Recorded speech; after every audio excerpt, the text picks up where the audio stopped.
Bonsoir, mesdames, messieurs, et bienvenue au Journal du Soir sur Camnews 24 ITFM en direct de Garoua. Journée internationale des droits de la femme, la 109e édition annonce les couleurs. Le point de 2025 a été dévoilé au cours d'une émission diffusée sur la télévision nationale à capitaux publics. Plus de précisions dans ce journal. Santé publique. L'accès aux soins de santé demeure un défi majeur dans le département du Mayo-Chanaga, région de l'extrême nord. Face aux maladies endémiques telles que le paludisme et la cataracte, une réponse offensive a vu le jour. Voilà pour la vitrine de ce soir. Rebonsoir, mesdames, messieurs. La 110e édition de la Journée internationale des droits de la femme se prépare activement. Le point de l'édition 2025 a été dévoilé au cours d'une émission diffusée sur la télévision nationale. J'y arrive.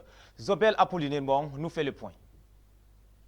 Voici le pain fraîchement sorti de la SICAM qui sera arboré par les femmes du Cameroun à l'occasion de la journée internationale à elle consacrée et qui sera célébrée le 8 mars prochain. Comme à chaque édition, en plus du pain, une thématique particulière accompagne la célébration du 8 mars. Et pour cette année, le thème tourne autour des droits, de l'égalité et de l'autonomisation des femmes et des filles. Il apparaît comme une occasion de célébrer les femmes et de promouvoir l'égalité des sexes. Il est également lié au 30e anniversaire de la déclaration et du programme d'action de Bédine adopté en 1995 pour promouvoir les droits des femmes et des filles. L'objectif principal de la Journée internationale de la femme célébrée le 8 mars de chaque année est de magnifier les réalisations et les contributions des femmes dans tous les domaines de la société, promouvoir l'égalité des sexes et les droits des femmes, sensibiliser l'opinion publique aux défis et aux inégalités que les femmes rencontrent encore dans le monde, encourager les gouvernements, les organisations et les individus à prendre des mesures concrètes pour atteindre l'égalité des sexes et autonomiser les femmes. Les objectifs spécifiques de la Journée internationale de la femme peuvent varier d'une année à l'autre en fonction du thème choisi par les Nations Unies. Cependant, l'objectif global est toujours de promouvoir l'égalité des sexes et des droits des femmes. La Journée internationale de la femme au Cameroun est célébrée avec enthousiasme et engagement depuis 1986. Le pays marque cette journée avec des activités variées pour promouvoir l'égalité des sexes et les droits des femmes. Les célébrations sont pilotées par le ministère de la Promotion de la Femme et de la Famille qui organise des événements tels que des conférences, des débats, des ateliers, des manifestations culturelles. Ces événements visent à sensibiliser l'opinion publique aux défis que les femmes rencontrent et à promouvoir l'autonomisation de ces femmes. Les femmes camerounaises sont également encouragées à participer à des activités économiques et sociales pour promouvoir leur autonomisation.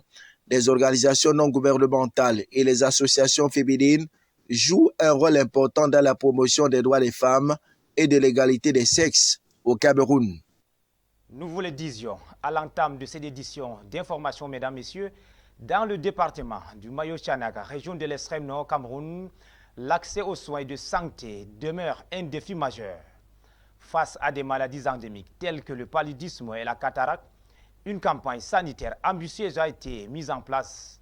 Initiée par les élites locales, elle vise à offrir des soins gratuits aux populations les plus vulnérables.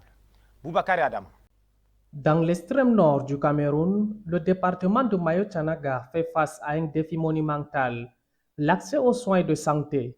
Les maladies telles que le paludisme, la cataracte et les affections rhumatismales, parmi tant d'autres, constituent des entraves à l'évolution socio-économique des localités.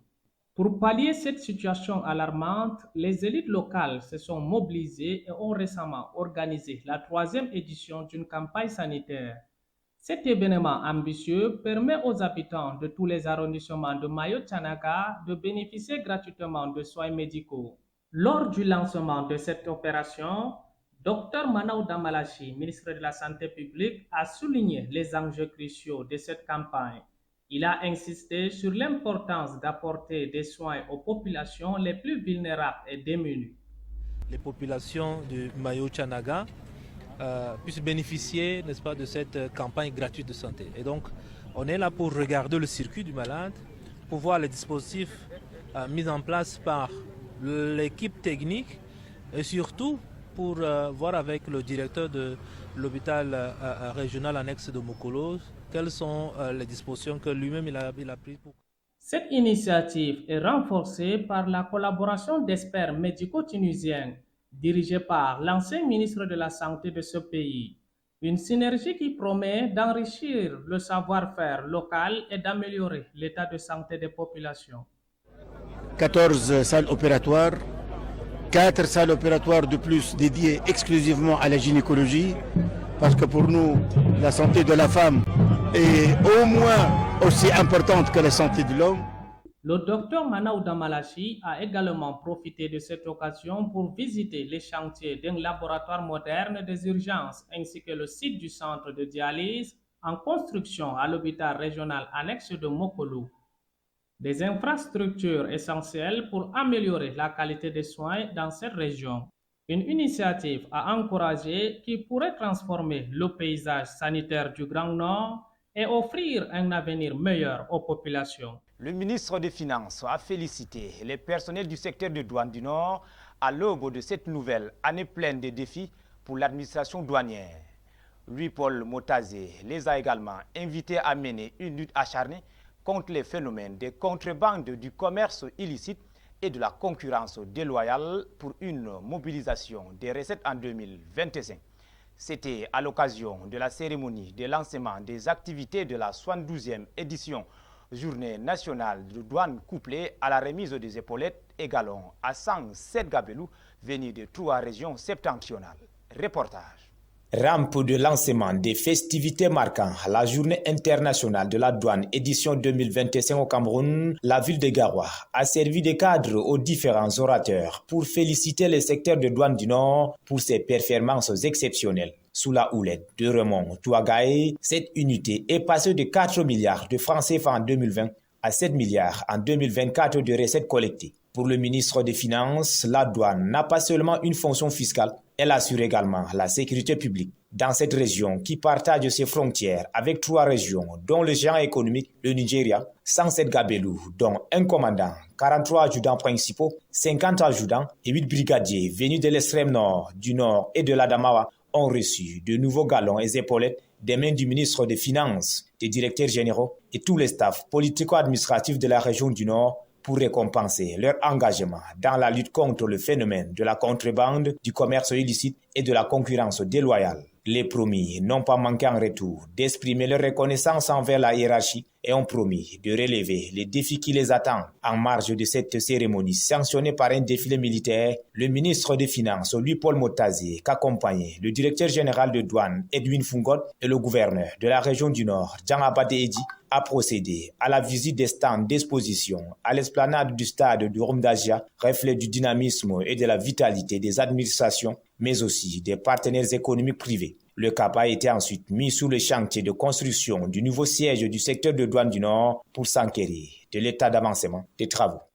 En perspective, dans ce journal, électricité. Depuis fin décembre 2024, de nombreux quartiers de villes et localités du Cameroun sont privés d'électricité de jour comme de nuit, pendant des périodes allant de 6 à 8 heures. Ces délestages qui causent des désagréments aux ménages ainsi que des pertes diverses aux entreprises surviennent alors que le barrage de Natigal en cours de finalisation apporte déjà 300 MW d'énergie supplémentaire dans le réseau électrique national. Dites-vous, Doudou Emeline. Électricité. Malgré les 300 MW injectés par Natigal, les délestages reprennent violemment. On se croyait un peu à l'abri avec l'annonce en fanfare de 300 MW d'énergie supplémentaire dans le réseau électrique national depuis le 23 décembre 2024 par le barrage de Natigal. C'est que cette occurrence devait booster l'approvisionnement en énergie électrique dans les entreprises et les ménages. Mais depuis quelque temps, la désillusion est totale. Pire encore, les récurrentes coupures d'électricité ont repris du plus bel. Ce calvaire qui dure depuis la fin du mois de décembre 2024, aussi bien à Douala qu'à Yaoundé, est lié à la saturation des réseaux du transport d'une part, mais aussi à la survenue des pannes d'autre part. Ce qui pousse un rationnement d'énergie à travers des plannings de coupures dont la durée peut varier entre 6 et 8 heures de jour comme de nuit. Ces contraintes intervenant aussi bien sur le réseau de transport que de distribution appellent à des travaux d'urgence. Des aménagements ont été faits par Sonatrel et Eneo pour réduire la pression de la demande sur la liaison de Yoma-Bangusso. Il s'est agi de raccorder de grandes lignes de distribution jusque-là accrochées au poste de Ngusso sur le poste de transport de Niom. Ce type de réaménagement est en cours d'exécution à Douala pour diminuer les coupures liées aux surcharges des postes de transport et à la fragilité de certaines lignes de distribution. Une intervention au réseau limité dans le temps et selon une source interne qui précise qu'à terme, il faut espérer que Sonatrel mette à exécution son plan d'amélioration dans le réseau dans les deux villes par l'injection de nombreux transformateurs de puissance. Il faut également dire que le barrage de Natigal en cours de finalisation va produire à terme 220 MW au total, plus que 300 MW générés actuellement. La journée mondiale du migrant et des réfugiés a été célébrée le 18 janvier dernier. L'objectif de cette journée est de promouvoir une meilleure compréhension et une grande solidarité avec les migrants et les réfugiés qui sont souvent confrontés à des défis importants pour accéder à leurs droits fondamentaux. Au Cameroun, la situation du migrant et des réfugiés reste préoccupante, comme nous le précise certainement Désobel Apollinaire. La situation des migrants et des réfugiés au Cameroun est complexe et préoccupante. Le pays accueille un grand nombre de réfugiés en provenance de la République centrafricaine et du Nigeria, fuyant les conflits armés et les attaques terroristes. Selon le Haut Commissariat des Nations Unies pour les réfugiés, le Cameroun abritait en 2018 plus de 358 000 réfugiés, dont 258 779 centrafricains et 96 367 nigérians. En outre, plus de 200 000 Camerounais ont été déplacés à l'intérieur du pays en raison des attaques de Boko Haram dans la région de l'extrême nord. Les migrants et les réfugiés camerounais font face à de nombreux défis, notamment la précarité financière, les difficultés d'accès à la nutrition, aux soins de santé et à l'éducation. Les personnes âgées et les enfants sont particulièrement vulnérables et ont des besoins spécifiques qui doivent être pris en compte. Les autorités camerounaises et les organisations humanitaires travaillent pour améliorer la situation des migrants et des réfugiés, mais des efforts supplémentaires sont nécessaires pour répondre à leurs besoins et garantir leur protection. Instaurée par l'Assemblée générale des Nations unies en 2020, la Journée mondiale du migrant et des réfugiés se célèbre le 18 janvier de chaque année pour sensibiliser l'opinion publique aux défis et aux opportunités liées à la migration. En sport, le président de la FECAFOOT a inauguré ce lundi le complexe sportif de Sahel FC de Marois, une infrastructure construite pour le développement de ce club de la région de l'extrême nord. Samuel Eto'o a profité de son séjour pour s'entretenir aussi avec les délégués FECAFOOT de cette partie du pays, Ali Jida et Michel Ateba. C'est une pierre deux coups que réalise Samuel Eto'o fils, le président de la Fédération camerounaise de football, ce lundi à Marois. D'abord, la cérémonie d'inauguration du complexe sportif Sahel Football Club, situé dans la localité de Djagalaï, à 15 km de la ville. Une rencontre de football entre les U20 du centre de formation et une sélection régionale va se disputer en marge de cet événement grandiose pour le public sportif de la région de l'extrême nord.